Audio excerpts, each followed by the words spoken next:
नमस्कार। आज की भावगंगा में आपका स्वागत है। 309वां अंक है और थोड़ा नेट की प्रॉब्लम की वजह से विलम्ब हुआ। आज बहुत महत्वपूर्ण दिन है।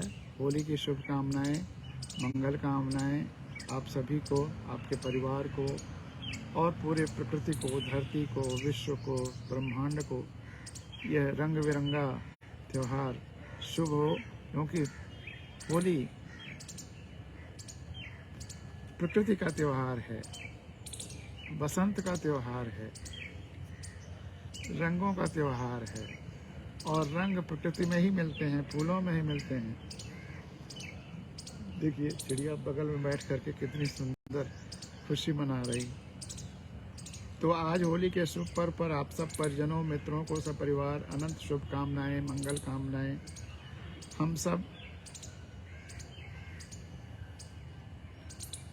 अपने रंगों से पूरे समाज और अपने अच्छे अच्छे रंगों, खूबसूरत रंगों, बदसूरत नहीं, खूबसूरत रंगों, चाहे वो मन के हों, चाहे कार्यों के हों, चाहे जैसे हों, हम अपने रंगों से पूरे समाज, पूरी प्रकृति, पूरे देश, पूरी धरती को रंग दें और सबके रंग मिलकर एक एकाकार हो जाएं। सबके रंग मिलकर के इंद्रधनुष बन जाएं और या फिर श्वेत धवल हो जाए। सफ़ेद भी एक अद्भुत रंग है जो सारे रंगों को समेटे हुए है। मतलब ये कितना बड़ा चमत्कार है कि सफ़ेद रंग 7 रंगों से, जितने रंग संभव हैं धरती पर सबको मिला दीजिए तो सफ़ेद हो जाता है। और सफ़ेद ही 7 रंगों में, शायद सृष्टि की उत्पत्ति भी यहीं से हुई होगी। सब मिल गया तो ख़त्म, शून्य, और फिर वही शून्य जब बिखरा तो अनंत हो गया, अनंत रंग हो गए। 7 रंग तो कहे जाते हैं क्योंकि 7 विजिबल हैं, हम उनको गिन सकते हैं, लेकिन वो रंगों का कंटिन्यूम है, उसमें अनंत रंग दिखते हैं। वो जब प्रिज्म से 7 रंग बिखरता है या इंद्रधनुष में जब 2 रंग मिलते हैं, वी बिग्योर, वायलेट और इंडिगो, तो उनके बीच, वायलेट और इंडिगो के बीच के जितने शेड हैं वो सब मिलते हैं। जब 2 रंग एक दूसरे से जुड़े रहते हैं तो वैसे ही ये होली का त्यौहार अद्भुत है, रंगों का खेल अद्भुत है। धरती में, प्रकृति में जो रंगों का खेल हो रहा है और हम लोग उसके अनुरूप, उसकी हार्मोनी में, उसके रेजोनेंस में, उसके ताल से ताल और तान से तान मिलाते हुए रंगों का खेल खेलते हैं। एक अकाउंट पे अभी भी नहीं जा रहा है, कुछ दिक्कत आ रही है फेसबुक पे। कोशिश करते रहते हैं, हो सकता है शुरू हो जाए। तो हम सब अपने रंगों से पूरे समाज, पूरी प्रकृति, पूरे देश, पूरी धरती को रंग दे। लगातार चिड़िया की मधुर आवाज़ आ रही है, वो भी होली खेलना चाहती है, होली के आनंद लेना चाहती है। तो खुशहाली का रंग, एक दूसरे को समझने का रंग, लोकतंत्र और लोक शक्ति का रंग, संभाव और बराबरी का रंग, प्यार और अहंकारहीनता का रंग, अंत्योदय, जो आखिरी पायदान पर व्यक्ति या प्रकृति या वनस्पति या निरीह जो प्राणी है उसके उदय का रंग। ईश्वर हम सब को शक्ति दे कि सबके रंग, सबके विचार, सबकी आवाज़, सबकी संवेदना देश दुनिया भर में पहुंच सके। जीवन पर्यंत आप लोगों का जो प्यार व सहयोग मुझे मिला है, सहयोग का रंग मुझे मिला, उन रंगों को मैं कभी भुला नहीं पाऊंगा। आशा है वैसे ही भविष्य में भी मिलता रहेगा। एक बार फिर आप सबको इस 2023 के इस होली की ढेर सारी शुभकामनाएं, मंगल कामनाएं, बधाइयाँ। और कितनी खुशी की बात है कि इस पिछली होली में हम लोगों ने 100वां अंक भावगंगा का किया था और आज 310वां अंक के आसपास 210 अंक इस एक साल में हुए, लगभग रोज ही हुआ। तो यह आपके जो ध्यान है, समर्पण है, आप जो कोशिश करते हैं, सुनते हैं, मुझे आशा मिलती है, विश्वास मिलता है, सकारात्मकता और सार्थकता मिलती है, जिसकी वजह से ये प्रोग्राम निरंतर चल रहा है। और जो लोग दक्षिण में या विदेशों में सुन रहे हैं, तो उन सभी dear friends and family members, very very happy Holi. May the colours of your dreams, love, consciousness, togetherness and holistic thinking spread in the society, in the country and in the world. We hope you will play Holi with all the shades of the color and Abir and Gulal. Yours, Girish. तो यह शुभकामनाएं उन लोगों के लिए हैं जो विदेशों में आनंद ले रहे हैं होली का, और अभी भी एक पर नहीं हो पा रहा है, तो इसलिए कोशिश कर रहा हूँ कि वहाँ भी हो जाए। देखिए, अगर हो जाता है तो बहुत अच्छा है, लेकिन कहीं और का डिस्टर्ब ना हो जाए, बस यही डर लगता है कि एक जगह तो कर लिया जाए, लेकिन कहीं और अगर डिस्टर्ब हो जाए तो वो भी अच्छा नहीं है। देखिए, कोशिश करते हैं।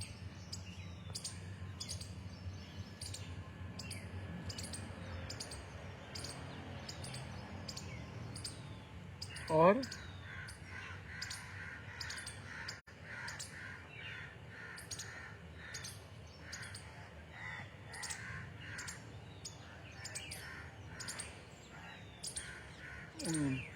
पता नहीं क्यों ब्रॉडकास्ट एक में फेल हो जा रहा है।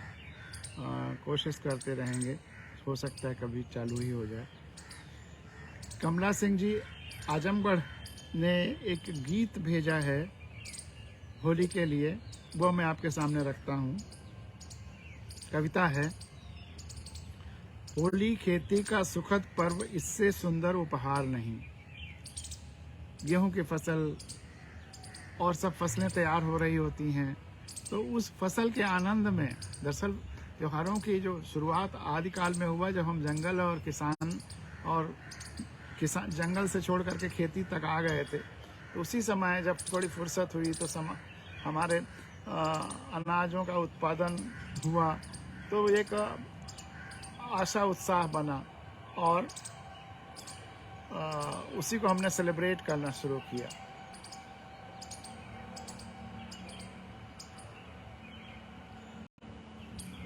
तो होली खेती का सुखद पर्व, इससे सुंदर उपहार नहीं। हो नशा गंदगी भद्दापन, ऐसी होली स्वीकार नहीं। यह है बसंत ऋतु का सुपर्व, फूलों से महका वन उपमन। नव अन्न भून कर ग्रहण करें, हो कोई अत्याचार नहीं। ये चना का वो पूरा डंठल ले आते थे फले हुए, और उसको आग में सेक करके उसको खाते थे। उसका अद्भुत स्वाद होता था। नव अन्न भून कर ग्रहण करें, हो कोई अत्याचार नहीं। लिख रही नियत भी विविध रंग, कोमल मनभावन प्रेम पत्र। जो चना मटर के अन्न हुए, कोयल करती गुंजार कहीं। बहुरंगे पल्लव पुष्प सुफल, और रंग बिरंगे हों तन मन। सादर सम्मान परस्पर हो, अपहृत हो शिष्टाचार नहीं। शिष्टाचार बना रहे, उसका अपहरण न हो। गाली अभद्र अश्लील गीत, शोषण की हुई वो कुप्रथा खत्म। हमको सुधार लाना है। जो होली में गंदगी थी, और सबसे बड़ी गंदगी कि जो बसों पर और ट्रेनों में पत्थर फेंकते थे, कीचड़ फेंकते थे, इससे दुखद कुछ नहीं हो सकता। हम अपने स्वार्थ और आनंद के लिए दूसरों का नुकसान कर रहे हैं। कितने लोगों को शीशे टूटे, पत्थर लगे, घायल हुए। असंवेदनशीलता। और त्योहार में, ये तो प्रेम का, संवेदनशीलता का त्योहार है, उसके विकास का त्योहार है। तो अगर हम यह सब करेंगे तो निश्चित रूप से फिर हम सभ्य नहीं हुए। अभी हमें सभ्यता की दिशा में बहुत जाना है, सीखना है, करना है।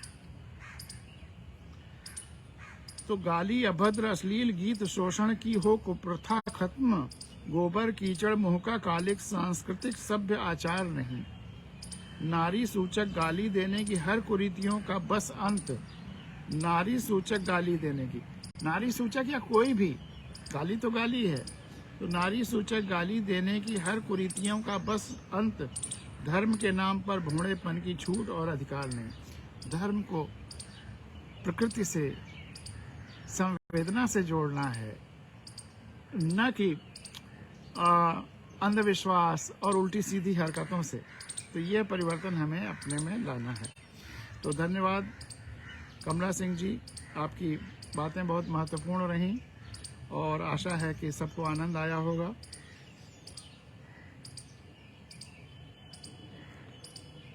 आज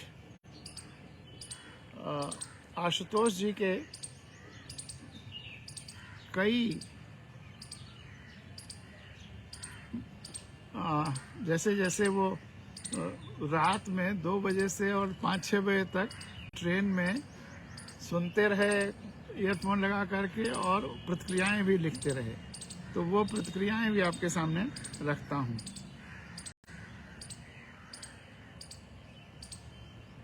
और बड़ी बड़ी 2 प्रतिक्रियाएं हैं और 1 प्रश्न है, तो उनकी प्रतिक्रियाएं भी पढ़ता हूँ और उनके प्रश्नों पर भी चर्चा करता हूँ।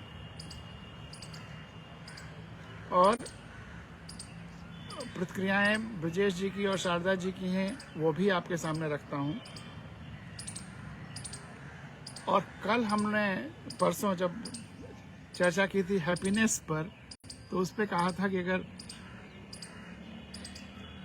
बगल में कोई लाश पड़ी हो घर के किसी कमरे में, तो क्या हम हैप्पी हो सकते हैं? हैप्पी कितने भी हम अंदर से वो मानते हों कि हमारी हैप्पीनेस हम पर डिपेंड करती है,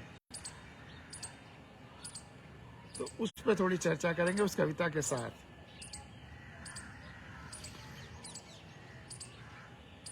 तो आशुतोष जी लिख रहे हैं, अद्भुत अंक, दोनों ही कहानियां अत्यंत रोचक और संदेशप्रद हैं। मोबाइल को तकनीक का वरदान स्वरूप पाकर भी हमने अभिशाप बना लिया। उस बच्चे की कहानी आँख खोलने वाली है। और जो हमने हार्मोन्स पर चर्चा की थी, तो एड्रेनलिन को ही एपिनेफ्रीन भी कहा जाता है। एड्रेनलिन के साथ उसके प्रभाव से उल्टा नॉर एड्रेनलिन या नॉरेपिनेफ्रीन होता है। हार्मोन के विषय में जानकारी सभी के लिए अत्यंत जरूरी है। सर, वाकई ये शरीर केमिकल फैक्ट्री है।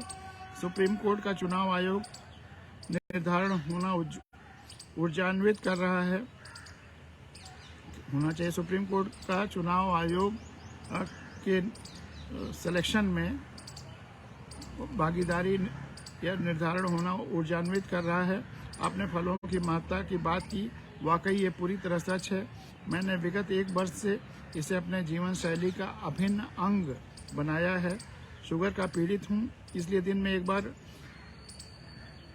कार्बोहाइड्रेट का उपयोग करने का अभ्यास विगत 2 वर्षों से कर रहा हूँ। और जब कभी काम से लंबी अवधि की यात्रा करता हूँ, तो तकरीबन पूरी यात्रा फलों का ही उपयोग करके काट लेता हूँ। और फलों का उपयोग ऊर्जा आपूर्ति के लिए करता हूँ। मुझे इससे ब्लड प्रेशर को नियंत्रित करने में और अपने कामों को सहज तरीके से संपादित करने में बहुत मदद भी मिलती है। आज का अंक सुखद जीवन का मार्गदर्शक अंक है। आज मेरी यात्रा इन अंकों को लगातार सुनते हुए हो रही है। समय का पता ही नहीं चला। 305, 306, 307 अंक सुनने के बाद 4 अंक एक ही दिन में ट्रेन में सुनते जा रहे हैं। तो 305, 306, 307, 307 और अंक सुनने के बाद 308वां अंक सुनने जा रहा हूँ। आपकी भावगंगा आज मेरी यात्रा के हमसफर है। प्रत्येक दिन 12 बजे सोना और 4 बजे उठने की आदत की वजह से आज यात्रा में मजबूरीवश मैं जल्दी सोया, तो अर्धरात्रि में नींद खुल गई। लेकिन भावगंगा जैसे हमसफर के कारण यात्रा सुखद अनुभूति का एहसास करा रही है। सादर प्रणाम। धन्यवाद आशुतोष जी कि भावगंगा आपकी हमसफर बन रही है। और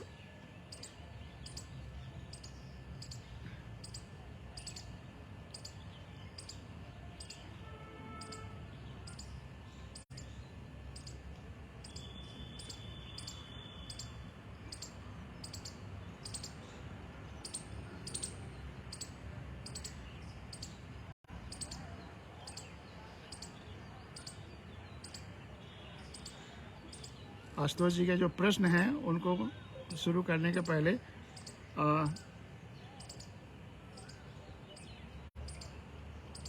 ब्रजेश पांडे जी जो रिटायर्ड जज हैं उन्होंने लिखा, good delivery, congratulation sir, happy Holi to all group members.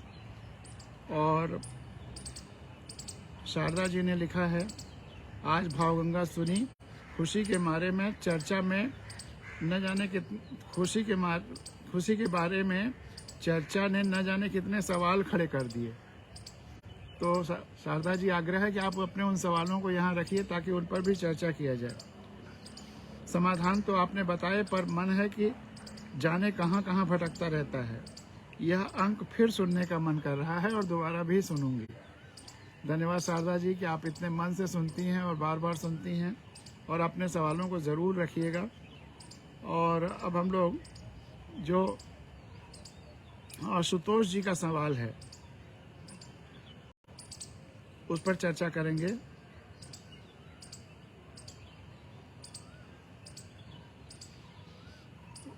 आगे वो लिख रहे हैं, आशुतोष जी, सुप्रभात सर, आज ट्रेन लेट हो गई है। भावगंगा के अंक सुनते हुए यात्रा कर रहा हूँ। आदरणीय सर, कल एक कर्मचारी अपने बेटे के जन्मदिन पर केक काटने को लेकर बहुत उत्साहित था। इनके कॉलेज में एक कर्मचारी आया रहा होगा कि आज बेटे के जन्मदिन है, केक काटूंगा, तो बहुत उत्साहित था। सर, हम लोगों ने कभी भी अपने जन्मदिन पर केक काटने की विशेष तरजीह नहीं दी, न कभी काटा।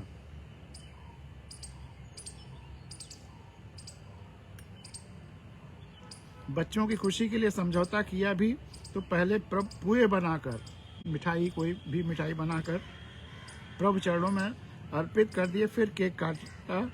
वो भी कोशिश यही रहे कि घर पर बने। बाजार से भी आते हैं। मैंने तो अपनी व्यक्तिगत अरुचि के कारण कोई केक खाया नहीं। आदरणीय सर, इस केक का इतिहास क्या है, क्या प्रयोजन है इसका? मोमबत्ती बुझाने की प्रक्रिया को और दिया जलाने की प्रक्रिया का जन्मदिन उत्सव से कितना संबंध है? तो थोड़ी थोड़ी चर्चा करते रहे। बहुत सारे प्रश्न हैं, ढेर सारे प्रश्न हैं, और मैं नहीं जानता कि सारे प्रश्नों का सही और पूरी तरह संतुष्ट हो कर पाएंगे कि नहीं आशुतोष जी को, लेकिन भावगंगा में चर्चा होनी चाहिए, उनकी बात भी आनी चाहिए, और जो मेरे मन में विचार आ रहे हैं वो भी आना चाहिए। आपके कुछ और विचार आएंगे, आप भेजेंगे तो उस पर भी चर्चा किया जाएगा। तो जन्मदिन क्या है? खुशी मनाने का एक तरीका है। जहाँ तक हम लोगों का सवाल है, हमारे परिवार में जन्मदिन मनाया ही नहीं जाता था। और लोगों के जन्मदिन मनाए जाते थे, दूसरे हमारे आसपास दूसरे लोगों के, लेकिन हमारे शुरुआती 3 भाइयों की डेथ हो गई थी बचपन में, छोटे छोटे, 1-2 साल के ही रहे होंगे तभी। तो ये हो गया कि जब तक बच्चे बड़े ना हो जाएं तब तक इनका जन्मदिन की खुशी नहीं मनानी, पहले बच तो जाएं। तो स्थिति यहाँ तक थी कि हम लोगों का जन्मदिन मनाया ही नहीं गया। ये तो जब शादी वादी हो गई, हमारे बच्चे हो गए, उनकी जन्मदिन मनाया जाने लगा, तो फिर वो हमारा भी जन्मदिन मनाने लगे। तो जन्मदिन मनाए या ना मनाए कोई फर्क नहीं पड़ता है, लेकिन एक रेजोल्यूशन, एक खुशी के 1 साल और हो गया, और जब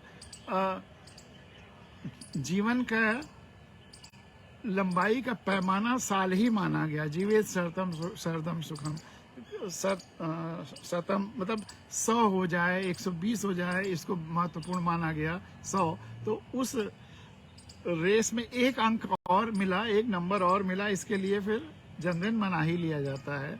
पूरी दुनिया में हर तरफ लोग मनाते हैं, तो इसलिए जन्मदिन मनाना एक स्वीकार्य घटना है पूरी दुनिया में। तो मनाया जाता है जन्मदिन। अब अपने अपने तरीके से मनाइए। आप मिठाई के साथ मनाते हैं, केक के साथ मनाते हैं, लोगों को दावत दे करके बड़ी पार्टी करते हैं, मिठाई बांटते हैं, पूजा करते हैं, जो भी करते हैं, जैसा भी करते हैं, सब ठीक है। उसमें ना कुछ सही है ना गलत है। बस आपको खुशी मिलना चाहिए। खुशी मना रहे हैं तो आपको जिसमें खुशी मिले। और हर आदमी में नवीनता की चाहत होती है। एक ही तरह से बनाते बनाते ऊब भी जाता है। ये मनुष्य की एक सहज प्रवृत्ति है, नए नए अनुभव। तो इसलिए कभी मिठाई बांट करके, कभी केक भी काट लिया। तो केक काटने में कोई बुराई नहीं। हाँ, जैसा कि आशुतोष जी ने मुझे कभी बताया भी था कि वो अंडा नहीं खाते हैं, तो इस डर से बाजार का केक नहीं खाते हैं कि कहीं उसमें अंडा ना हो। तो उसको सुनिश्चित करिए। बहुत सारे अच्छे केक वाले हैं कि जो वेजिटेरियन और नॉन वेजिटेरियन अलग अलग तरीके के केक बनाते हैं। फ्रूट केक बनाते हैं, फ्रूट केक मंगा लीजिए। केक से परहेज करने की ज़रूरत नहीं है।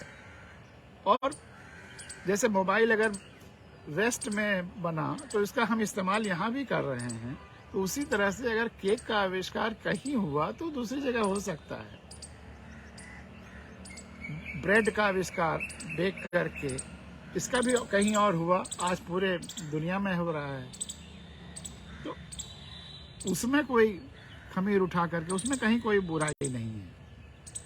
केक का सबसे पहले आविष्कार जर्मनी में हुआ था, लेकिन अब पूरी दुनिया में व्याप्त है।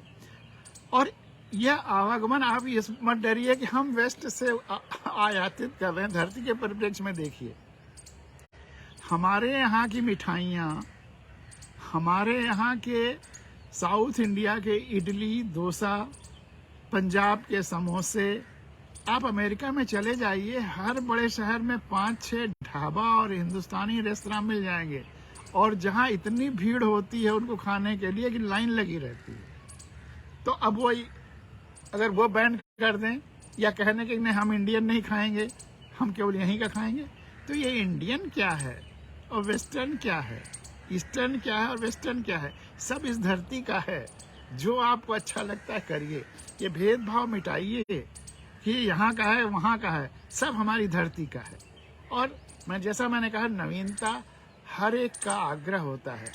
गाँव में भी अब केक कटने लगा है क्योंकि वो भी नवीनता चाहते हैं। तो ये तो लहरें हैं।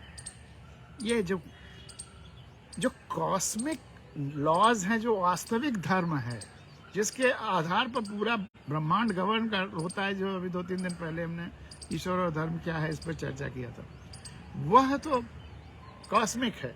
उसको हम बदल सकते हैं, उसको तो स्वीकार ही करना, उसी के अनुकूल चलना है। लेकिन बाकी जो चीज़ें हैं, जो रूढ़ियाँ हैं, जो अंधविश्वास हैं, जो हमारी पूजा पद्धतियाँ हैं, अगर पूजा पद्धतियाँ प्रकृति के अनुकूल हैं, जैसे पेड़ों को पानी देना, तो ठीक है, वो ज़रूरी है। लेकिन हम इस मूर्ति की पूजा करें कि इस किताब की पूजा करें, यहाँ बैठ के करें कि पूरब दिशा में करें कि पश्चिम दिशा में करें, यह सब रूढ़ियाँ हैं। आप किसी भी तरफ से कर लीजिए, सब ठीक है। और इसी वजह से, इसी को सिद्ध करने के लिए कि ये जो विभिन्न पूजा पद्धतियाँ हैं, यह सब चाहे जिस, अगर भाव वही है तो किसी भी पूजा पद्धति से कहिए, आप वही पहुंचेंगे। राम राम कहें तब भी वहीं पहुंचेंगे, मरा मरा कहें तब भी वहीं पहुंचेंगे। रामकृष्ण परमहंस का महत्व पूरी धरती पर इस मामले में इसीलिए महत्वपूर्ण है कि वो उन्होंने जितने रास्ते धर्म में बताए गए, अलग अलग धर्मों में, पूजा पद्धतियों में, कि इससे ईश्वर मिलेगा, सबको किया। लेकिन जो उनका भाव शुद्ध था तो सबसे वो वहीं पहुंच गए। वह अथर्ववेद का वो मंत्र है जिसे मैं बार बार कहता हूँ कि अमंत्रम अक्षरो नास्ति नापि मूलम न औषधम नापि कोऽपि अयोग्यो पुरुषः योजकः तत्र दुर्लभः। वह योजनाकार दुर्लभ है। आप वैसे योजनाकार बनिए तो राम अगर वो भाव शुद्ध है, भाव संपूर्णता से जुड़े हुए होने का है, तो राम भी आपको वहीं पहुंचाएगा और मरा भी वहीं पहुंचाएगा। चाहे जिस पद्धति से आप संपूर्णता से जुड़िए, और अगर भाव जुड़ने का है तो जुड़ के रहेंगे। आप संपूर्णता का, ईश्वरत्व का एहसास करके रहेंगे। चारों तरफ आपको ईश्वर और ईश्वरत्व दिखेगा। तो इसलिए यह जो नवीनता है, वो बच्चे भी नवीनता चाहते हैं। बच्चों में और हर चीज़ को ट्रायल एंड एरर द्वारा करने का होता है। तो इसलिए क्रिसमस ट्री भी सजाते हैं हिंदुस्तान में, और क्रिश्चियंस दिवाली और होली भी मनाते हैं। विदेशों में दिवाली और होली अब मनाई जाती है। दिवाली और होली की ग्रीटिंग्स अब दूसरे देशों में भी शुरू हो गई। तो सब चलता है, सब स्वीकार है। धरती के जितने त्योहार हैं सब स्वीकार है। आनंद लीजिए, बस किसी से नफरत मत करिए, प्रेम का जितना विस्तार हो सके करिए। तो ये तो इस केक का इतिहास क्या है, क्या प्रयोजन है इसका? आनंद प्रयोजन है, सब लोगों को शेयर करना प्रयोजन है। चाहे आप पेड़ा बांटिए, चाहे गाढ़ी रबड़ी का केक बना करके, मिल्क केक होता ही है, मिल्क केक का एक बड़ा सा वो बना के उसको काट लीजिए, चाहे ये काट लीजिए। ये थोड़ा और लाइट होता होगा इसलिए ज़्यादा पॉपुलर है, और वो ज़्यादा हैवी हो जाता होगा। शुगर वगर जब ज़्यादा होने लगे तो वो कम मीठा हो सकता है, और रबड़ी उबड़ी का वो ज़्यादा मीठा हो जाएगा। अलग अलग कारण भी हो सकते हैं, और कोई कारण ना हो तो नवीनता है। इसका भी फैशन कुछ दिन चलेगा। जैसे कपड़े के फैशन बदलते रहते हैं, वैसे खाने पीने के भी स्वाद के हिसाब से भी अगर किसी को अच्छा लगता है तो ठीक है।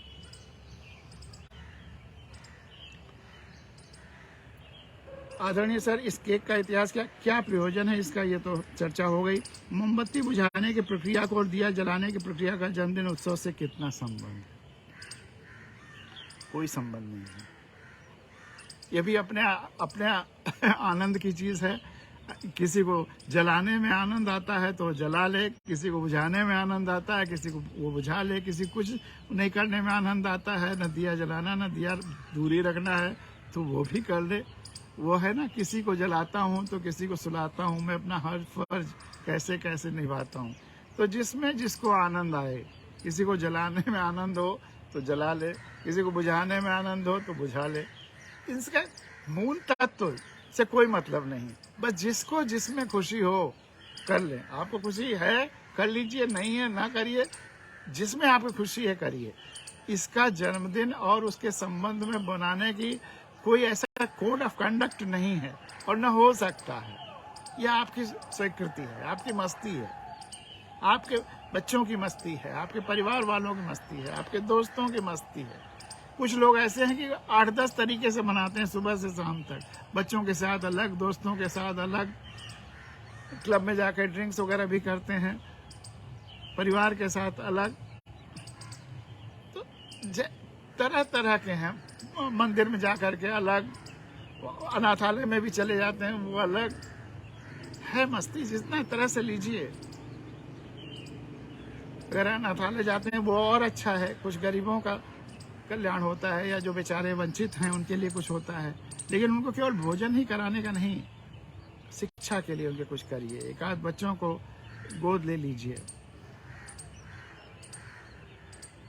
उनकी शिक्षा को गोद ले लीजिए कि जीवन भर उनकी शिक्षा सामान्य रूप से आप कराएंगे या उसकी देखभाल करेंगे। मोमबत्ती बुझाने की प्रक्रिया को और दिया जलाने की प्रक्रिया जन्मदिन उत्सव से कितना संबंध है? लेकिन दिया जलाने में भी कई बार उसमें नियत स्वार्थ भी आ जाते हैं। हमारी पत्नी ने एक बार कहा कि गायत्री 100 दिए गायत्री मंत्र के साथ होने चाहिए। तो ठीक है, हमने कहा तुम्हारी खुशी है तो हो जाए, ये भी हो जाए। तो जो आए पंडित जी को भी बुला लिया, तो पंडित जी ने कहा कि अब 100 दिए जला लिए, कहा कि अब हर एक दिए के लिए हम लोग पूजा करेंगे। लेकिन उसके पहले वह अपना इतिहास बताने लगे और तमाम लोक कथाएं बताने लगे गायत्री से जुड़ी हुई। तो मैंने कहा पंडित जी शुद्ध विशुद्ध गायत्री मंत्र कहिए, उसके साथ इधर उधर की किंवदंतियां और कथाएं मत जोड़िए। शुद्ध गायत्री मंत्र, और गायत्री मंत्र भी भाव सहित, अर्थ सहित, क्योंकि अगर आप कहते चले गए गायत्री मंत्र और बाकी लोग जो बैठे हुए हैं उनके मन पर असर नहीं हुआ, तो फिर वो मंत्र का असर ही नहीं हुआ। तो हर मंत्र वही है जो मन पर असर करे, और असर तभी करेगा जब हम अर्थ जानेंगे। इसलिए अमंत्रमस्त्र नास्त यही कहा गया है कि किसी भी ध्वनि का मंत्र बनाया जा सकता है, उसके साथ अगर भाव जुड़ा हुआ हो। तो वो गायत्री मंत्र का अर्थ क्या है, भाव क्या है, ये समझ लें तो उसका असर होगा।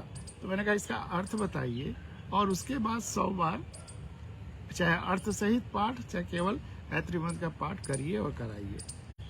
तो कहीं का न कहीं जब हम उसमें अपना स्वार्थ, पंडित जी का अपना कहानी कहने का स्वार्थ या वो सब चीजें जुड़ने लगती हैं, तो उसमें मिलावट आ जाती है। शुद्ध तात्विक रूप से चीजों को होना चाहिए। तो अगर आप मोमबत्ती जलाइए, दिया जलाइए, या अगर दिया बिना जलाए हुए भी गायत्री का भाव सहित पाठ हो जाता तब भी उतना ही असर होता। हाँ, अगर हमें संतुष्टि मिलती है कि दिया भी जलाना है तो जरूर जलाइए।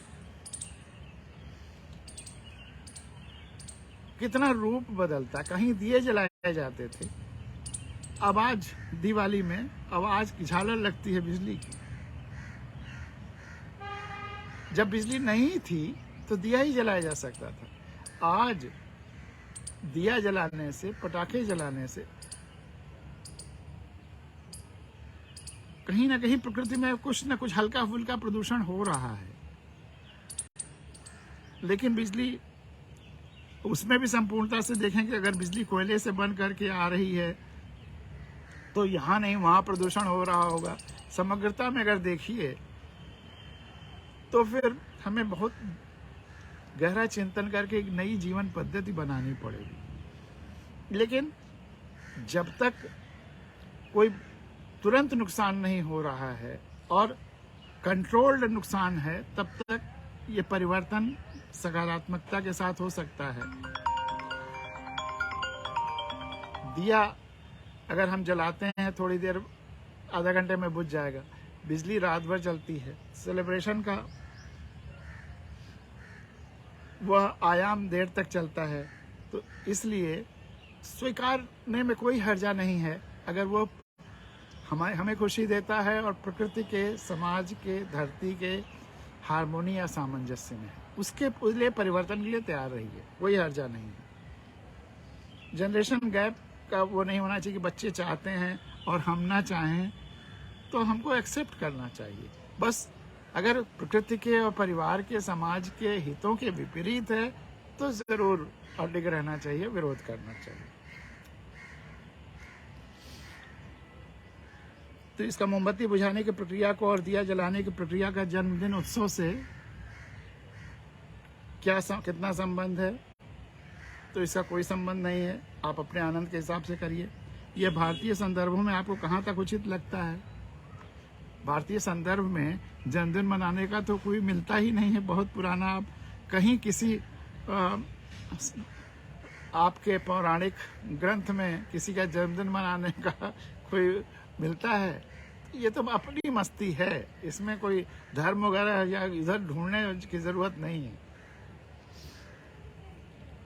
क्या इस तरह वर्ष के हर दिन को विशेष का नाम देकर उत्सव मनाने की प्रक्रिया में व्यापार जगत और पश्चिम की कोई सोची समझनी रणनीति तो नहीं है? अब इसमें पूरब पश्चिम का विशेष बात करने की जरूरत, पूरब वर्सेस पश्चिम, या पूरब वाले बहुत लुटेरे हैं पश्चिम वाले कम, या पश्चिम वाले बहुत लुटेरे हैं पूरब वाले कम। दोनों खूब उतने ही लुटेरे हैं और मौका मिलने पे दोनों लूटते हैं। और कभी कभी तो पूरब वाले ज़्यादा लुटेरा महसूस होते हैं। उन्होंने अपने ही समाज के 4 वर्ग बना दिए, बंटवारा कर दिया और उसमें लूटते रहे। और जिसी की वजह से कोई भी बाहर से आया, चाहे इस्लाम आया या अंग्रेज आए, और हमारा ही एक हिस्सा उनसे जाके मिला और अंत में उन्होंने हम पर शासन किया। तो ये जो शोषण की प्रक्रिया है, यह पूरा पश्चिम भेद छोड़ करके हर जगह रही है और हर जगह से इसको खत्म होना है। वहाँ दास प्रथा थी, वहाँ महिलाएं बेची जाती थी, यहाँ बंधुआ मजदूर थे, छुआछूत था, सती प्रथा थी। तो हर जगह आज यह भेद छोड़ करके पूरब ज़्यादा भ्रष्ट है कि पश्चिम ज़्यादा भ्रष्ट है, ये लहर पूरब से आ रही पश्चिम से आ रही है, इसको छोड़ करके हमको सही रास्ते पर चलना है। अगर अलग अलग दिन बनाए जाते हैं तो उसके जो कार्ड बिकते हैं वो हिंदुस्तान में इंपोर्ट होकर के थोड़ा आते हैं, यहीं पे यहाँ के व्यवसायी उससे फ़ायदा उठा रहे हैं, वो भी खुश हो रहे हैं, उनकी भी जेबें भर रही हैं।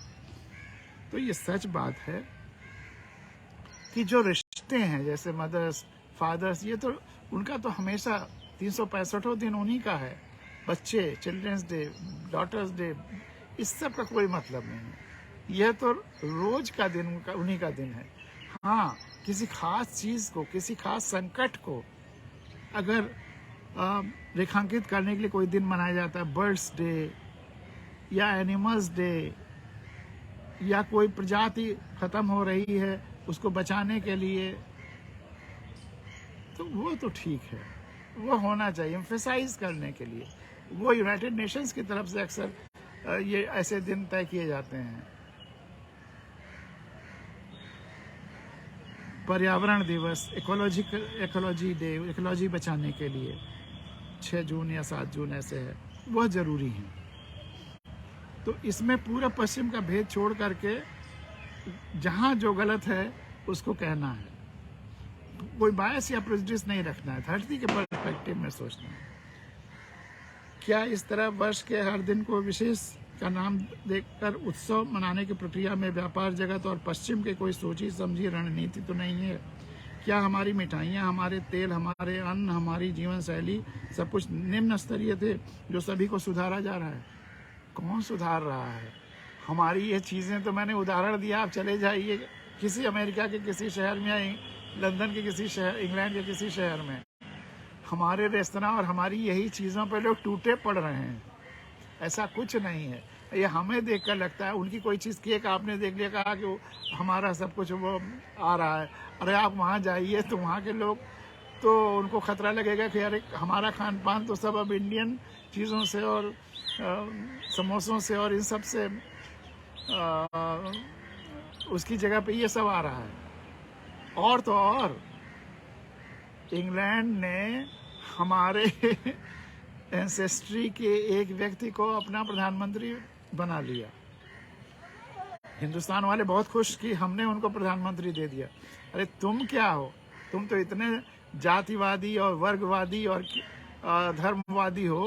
उन बेचारों, क्रेडिट तो ब्रिटिशर्स को है कि उन्होंने इन सब से ऊपर उठकर केवल क्वालिटी के आधार पर एक व्यक्ति को अपना प्रधानमंत्री बना लिया। अमेरिका में वाइस प्रेसिडेंट इंडियन ओरिजिन की है, वहाँ भी आप कूद सकते हैं कि हमारा वहाँ पे वाइस प्रेसिडेंट हो गया।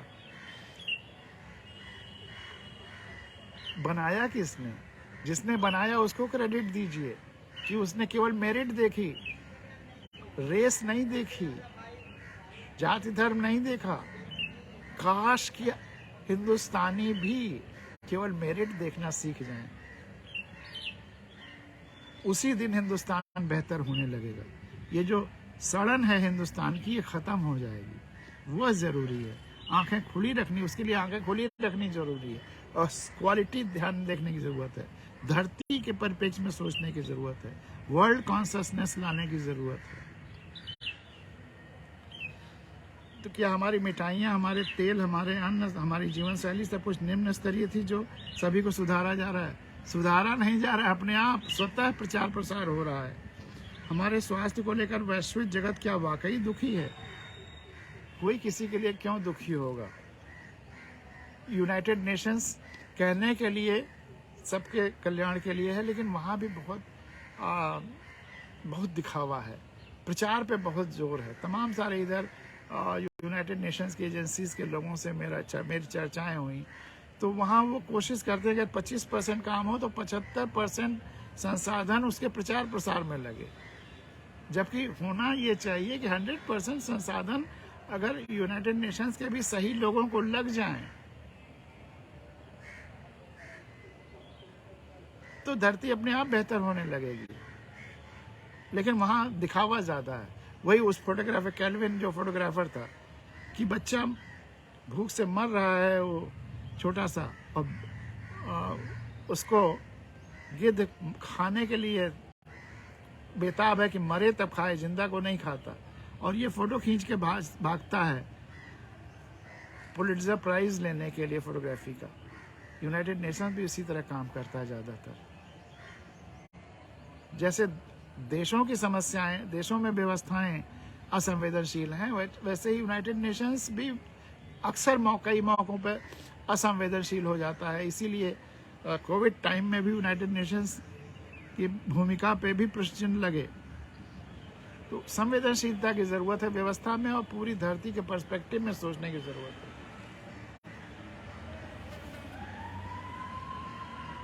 तो हमारे स्वास्थ्य को लेकर वैश्विक जगत क्या वाकई दुखी है? वो अपने दुख से दुखी है, वो आपके लिए क्यों विशेष दुखी होगा? हम खुद अपने बारे में सोचें ना, हम अपनी आंखों से सोचें, अपनी खुली आंखों से सोचें, सुनी सुनाई बातों से नहीं।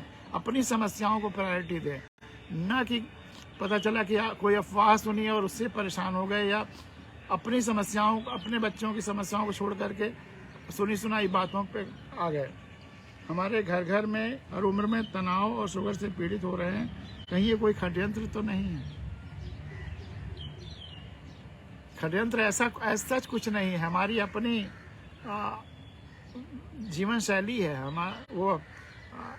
हमारा खान पान, हमारा एक्सरसाइज, हमारे वो हार्मोनल जो अपनी ड्रग फैक्ट्री को एक्टिवेट रखना, आसन, व्यायाम, प्राणायाम, यह सब करिए और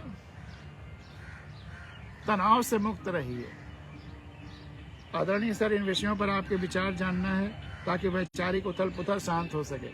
कुछ मैंने अपने विचार आज देने की कोशिश की है, बाकी आप अभी जो आपके और प्रश्न अनुत्तरित रह गए हों उनको भी लिखिएगा, तो उन पर भी चर्चा किया जाएगा। और अब अंत में 5-7 मिनट में, क्योंकि आज होली का दिन है, बहुत सारे फ़ोन आ रहे हैं परिचितों के, मित्रों के, परिजनों के, तो इसलिए 5-7 मिनट में अपनी बात समाप्त करेंगे। होली की ढेर सारी शुभकामनाएं, मंगल कामनाओं के साथ। तो वो जो हम लोग हैप्पीनेस पर चर्चा कर रहे थे, तो वहाँ हमने कहा था कि संतुलन की ज़रूरत है। न हैप्पीनेस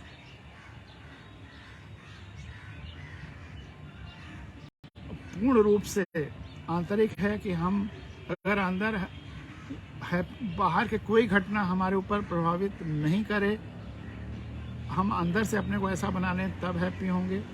और ना बाहर के चैलेंजेस को स्वीकार करने में ही हैप्पी होंगे कि बाहर वाले कोई कहे तुम ऐसा नहीं कर सकते, तो हम उसको करके दिखाने में ही लग जाएं, भले ही वो हमारे लिए उतना आवश्यक ना हो।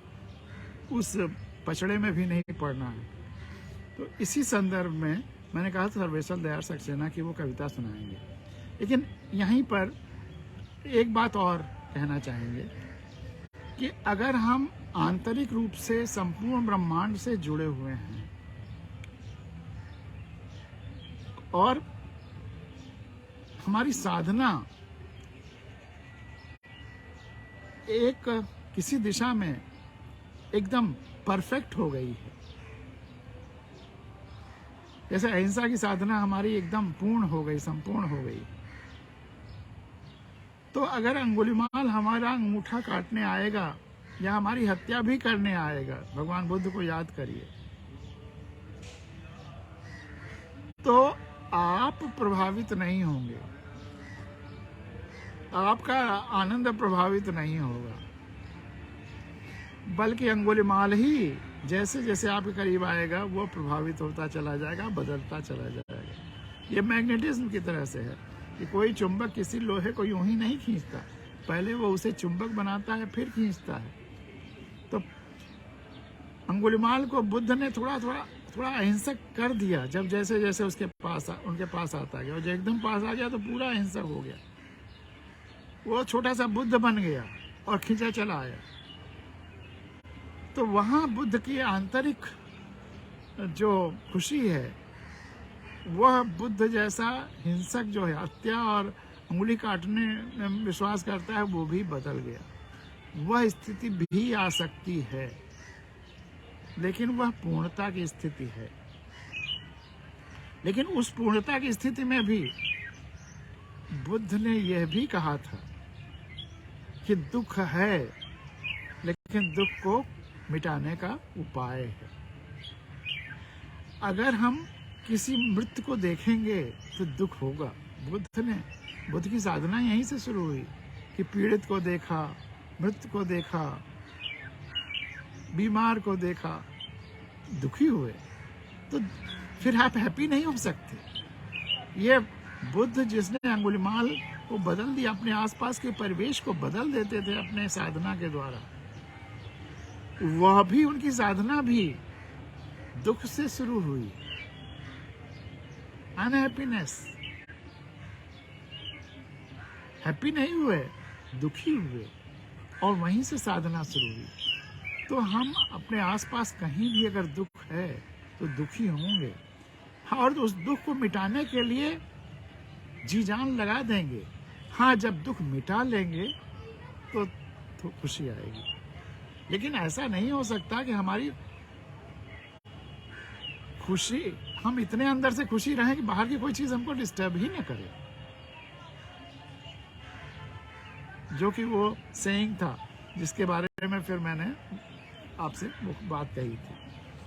तो अब सर्वेश्वर दयाल सक्सेना की वो कविता सुना करके आज की भावगंगा समाप्त किया जाएगा। यदि तुम्हारे घर के कमरे में आग लगी हो तो क्या तुम दूसरे कमरे में सो सकते हो? यदि तुम्हारे घर के कमरे में लाशें सड़ रही हों तो क्या तुम दूसरे कमरे में प्रार्थना कर सकते हो? यदि तुम्हारे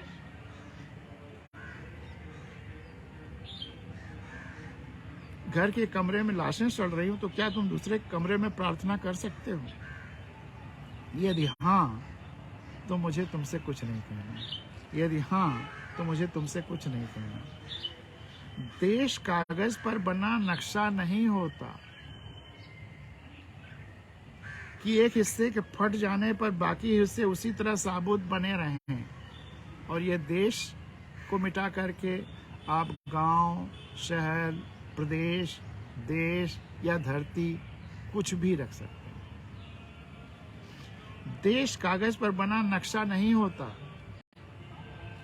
प्रकृति, जंगल, महाद्वीप कुछ भी हो सकता है। देश कागज पर बना नक्शा नहीं होता कि एक हिस्से के फट जाने पर बाकी हिस्से उसी तरह साबुत बने रहें, और नदियां, पर्वत, शहर, गांव वैसे ही अपनी अपनी जगह दिखें, अनमने रहें। यदि तुम यह नहीं मानते तो मुझे तुम्हारे साथ नहीं रहना है। यदि तुम यह नहीं मानते तो मुझे तुम्हारे साथ नहीं रहना है। इस दुनिया में बड़ी प्यारी लाइन है, इस दुनिया में आदमी की जान से बड़ा कुछ भी नहीं है। इस दुनिया में आदमी की जान से बड़ा, और इस आदमी में अब जोड़ लीजिए प्रकृति, वनस्पतियां, सब जीव जंतु, वनस्पतियां सब। इस दुनिया में आदमी की जान से बड़ा कुछ भी नहीं है, न ईश्वर, न ज्ञान, न चुनाव। इस दुनिया में एक जीव की जान से बड़ा कुछ भी नहीं है, न ईश्वर, न ज्ञान, न चुनाव। और दूसरे जीव जंतु, अगर शेर भी, मैं कई बार बता चुका हूं कि अगर किसी जीव को मारता है तो वो जानता है कि मारना गलत है, या वो सिस्टम में उसके ऐसे बना हुआ है। प्राकृतिक नियम ऐसे हैं कि जो वो सिद्धांत नहीं जानता फिर भी उसी के अनुसार काम हो रहा है। शरीर के अंदर भी दो तरह के सिस्टम्स हैं, एक ऑटोमेटिक है और एक हमारे कंट्रोल में है। तो जो ऑटोमेटिक सिस्टम्स हैं वो हम उसके नियम कानून जाने या न जाने वो अपने काम करते रहेंगे। हम भले बाद में उनके बारे में सीखे जाने की ऑटोमेटिक सिस्टम्स हैं, लेकिन वो काम करते रहे। उसी तरह से प्रकृति में अहिंसा ऑटोमेटिक है, सबका एक दूसरे के साथ मिल करके काम करना ऑटोमेटिक है। हिंसा प्रकृति में वही है जहां हम अपने जिंदा रहने के लिए दूसरे पर निर्भर हैं। तो केवल उतना ही कि हमने दौड़ा करके शेर ने मारा अपने शिकारों को, तो भागे, जो कमज़ोर था एक उसमें से ले लिया, जो शीघ्र ही मरणासन रहा होगा, बीमार रहा होगा, वैसे ही मरने वाला रहा होगा, उसको ले लिया, खा लिया, और फिर हफ्ते 10 दिन के लिए फिर नहीं मारेगा, वो दौड़ा के मारेगा। यह प्राकृतिक नियम है। तो जीव हत्या है ही नहीं प्रकृति में, केवल अपने सर्वाइवल के लिए मिनिमम है, कम से कम है अपने जिंदा रहने के लिए। तो इस दुनिया में जीव की जान से बड़ा कुछ भी नहीं है, न ईश्वर, न ज्ञान, न चुनाव। कागज पर लिखी कोई भी इबारत फाड़ी जा सकती है, कागज पर लिखी कोई भी इबारत फाड़ी जा सकती है, और जमीन के 7 परतों के भीतर गाड़ी जा सकती है, और जमीन के 7 परतों के भीतर गाड़ी जा सकती है। कोई भी किताब में, किसी किताब में कोई भी इबारत लिखी हो, लेकिन आपकी आंखें जो देख रही हैं उस पर विश्वास करिए। जो विवेक खड़ा हो लाशों को टेक, जो विवेक खड़ा हो लाशों को टेक, वह अंधा है। जो शासन चल रहा बंदूक की नली से, जो शासन चल रहा बंदूक की नली से, हत्यारों का धंधा है। जो शासन चल रहा हो बंदूक की नली से, हत्यारों का धंधा है। क्या बात लिखते हैं सर्वेश्वर दयाल सक्सेना। यदि तुम यह नहीं मानते तो मुझे अब एक क्षण भी तुम्हें नहीं सहना है। यदि तुम यह नहीं मानते तो मुझे अब एक क्षण भी तुम्हें अब नहीं सहना है।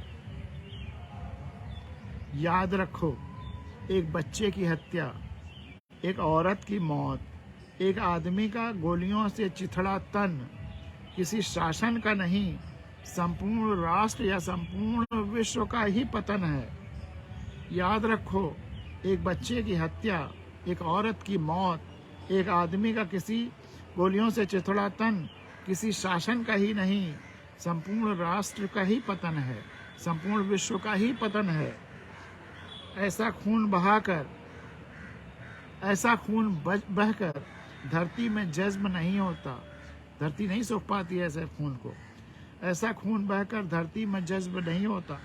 आकाश में फहराते झंडों को काला करता है, आकाश में फहराते झंडों को काला करता है। जिस धरती पर फौजी बूटों के निशान हों और उन पर लाशें गिर रही हों, वह धरती यदि तुम्हारे खून में आग बनकर नहीं दौड़ती तो समझ लो तुम बंजर हो गए हो। तुम्हें यहाँ सांस लेने तक का नहीं है अधिकार, तुम्हें यहाँ सांस लेने तक का नहीं है अधिकार। तुम्हारे लिए नहीं रहा अब यह संसार, तुम्हारे लिए नहीं रहा अब यह संसार। और आखिरी लाइनें हैं, आखिरी बात, आखिरी बात बिल्कुल साफ, किसी हत्यारे को कभी माफ मत करो। और आखिरी बात, किसी बिल्कुल साफ, किसी हत्यारे को कभी माफ मत करो, चाहे हो वह तुम्हारा यार, चाहे हो वह तुम्हारा यार, धर्म का ठेकेदार, चाहे लोकतंत्र का स्वनाम धन्य पहरेदार। आखिरी बात, क्या लिखा है सर्वेश्वर दयाल सक्सेना ने? बिल्कुल साफ, किसी हत्यारे को कभी माफ मत करो, चाहे हो वह तुम्हारा यार, धर्म का ठेकेदार,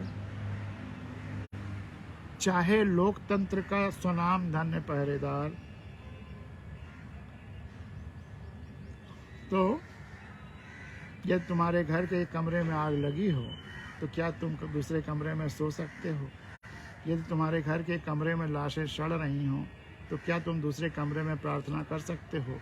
यदि हाँ, तो मुझे तुमसे कुछ भी नहीं कहना है, कुछ भी नहीं कहना है। तो ये सर्वेश्वर दयाल सक्सेना की बहुत ही मशहूर, ज़रूरी और पूरी धरती को बचाने का आग्रह करती हुई एक महत्वपूर्ण कविता है। इसी के साथ आज की भावगंगा यहाँ विराम लेती है। आपको बहुत बहुत शुभकामनाएं आज होली की, आपके परिवार को, आपके परिजनों को, और आपका दिन बहुत शुभ हो। फिर मिलेंगे भावगंगा के अगले अंक में कल। तब तक के लिए फिर एक बार ढेर सारी शुभकामनाएं। बहुत बहुत धन्यवाद। बहुत बहुत धन्यवाद।